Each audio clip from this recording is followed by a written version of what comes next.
Coming up in home team weather, it is mild this afternoon. 82 in Tuscaloosa, now 77 back in Birmingham, but really hot stuff back in the forecast. In fact, middle 90s as we approach the weekend. Your forecast is coming up, so stay with us.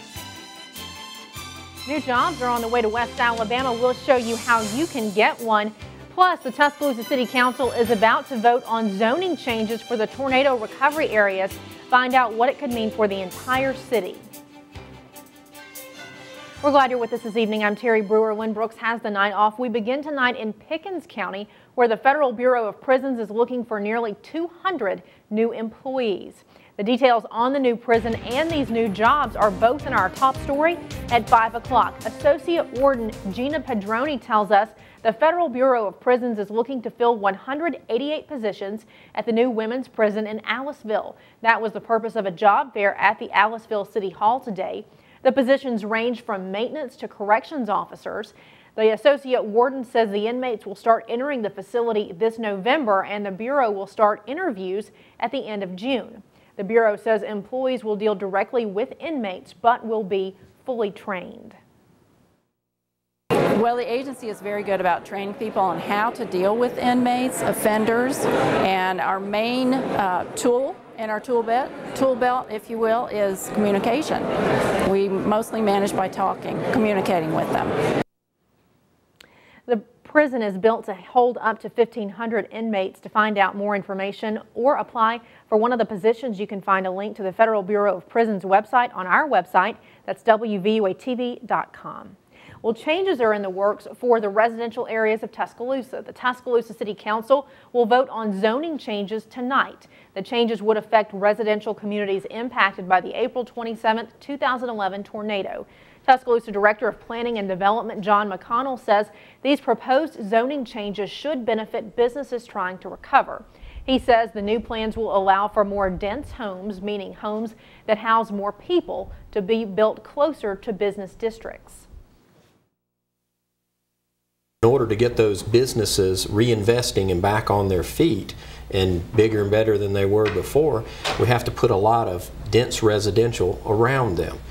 In other words, a lot of wallets and money to be spent in close proximity and connected to those businesses. And it's going to support them and help them come back quicker, hopefully. We'll have a closer look at the zoning changes and how they'll affect the city tonight at 6 o'clock. Well, maybe you saw some motorcycles in Tuscaloosa today. That's because hundreds of Vietnam veterans from California were roaring into Tuscaloosa. It was all part of the Run for the Wall. It's a yearly journey for Vietnam veterans who ride from San Diego to the Vietnam Veterans Memorial in Washington, D.C. About 600 riders stopped by the Tuscaloosa VA Medical Center to visit patients as a way to live out their motto, "We ride for those who can't." 7 years ago, I just did the ride to make the ride. I stopped here in Tuscaloosa and I went upstairs and I met a young Marine, younger than me anyway, and started calling him brother and asking if I could help him.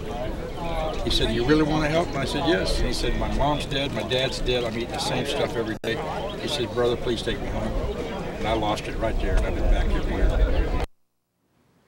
The veterans traveled to the wall in memory of those who died and in support of those who are still prisoners of war and missing in action. This is the 12th year in a row they have stopped by the Tuscaloosa VA on their way to the wall. Well, residents of a Northport neighborhood are speaking out after someone spray painted gang lingo throughout their subdivision. Now, most residents don't view it as gang activity, but rather as a childhood prank crossing the line into vandalism. The lingo was sprayed on fences, sidewalks, and even houses and cars. Although it's not clear who's responsible for the graffiti in Clear Creek, professionals who work with children say the start of summer can leave kids with extra time on their hands, sometimes leading kids down the wrong road. Groups like the YMCA of Tuscaloosa say they have positive activities for kids to be involved in, like their summer camp, which begins on Monday, May 28th. The cost is $85 a week. Now, if you can't afford that, there are scholarships available. The deadline to apply for that is June 1st. For more information, you can call the number on your screen. That's 205-345-9622. Well, today marks 1 year since a deadly tornado ripped through Joplin, Missouri. The city is calling today a day of unity. Mary Ellen Hopkins reports. The powerful tornado, packing winds of more than 200 miles an hour, destroyed some 7,500 buildings. It leveled homes, businesses, and schools, and took the lives of 161 people. The twister claimed St. Mary's Catholic Church, but left the cross. Father Justin Monaghan says he entered into high-speed prayer while taking shelter in the bathroom. He emerged from the rubble to see the enduring cross. I just looked and I thought, wow, God is really with us. And He's letting us know He's going to take care of us. About a mile to the west, Joplin High School. This is surveillance video taken as the twister hit. Now a massive pile of rubble is all that's left. The school operated out of a mall this school year. President Obama traveled to Joplin on Monday to deliver the commencement address to graduating seniors. You're from Joplin.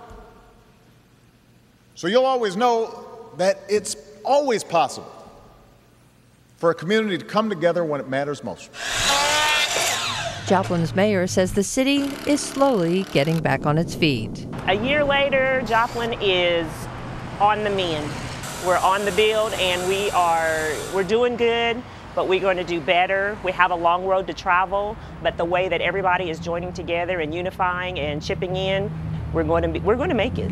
I'm Mary Ellen Hopkins reporting.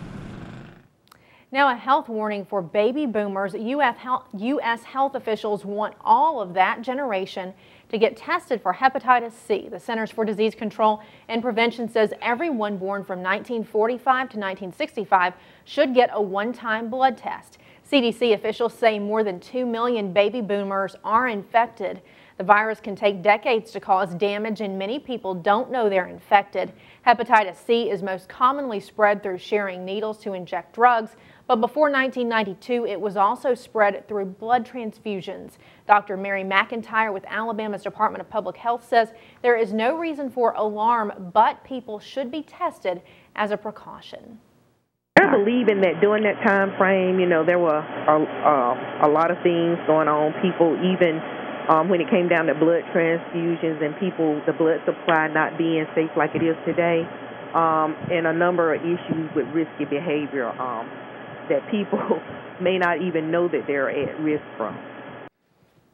You can learn more about baby boomers and hepatitis C from the Centers for Disease Control and Prevention website. You can find a shortcut to that website from our website, WVUATV.com. From there, go to the numbers and links section. Well, a new study shows 1 in 4 young people in the U.S. is diabetic or pre-diabetic. Those with type 1 diabetes also had dangerous symptoms that could lead to diabetic coma or even death if untreated. More than half the patients were hospitalized at diagnosis. The study looked at people less than 20 years of age, and children from infancy to 4 years old were more likely to have a serious diabetic condition. In the last 40 years, cases of type 1 diabetes in children has increased 3 to 5% worldwide.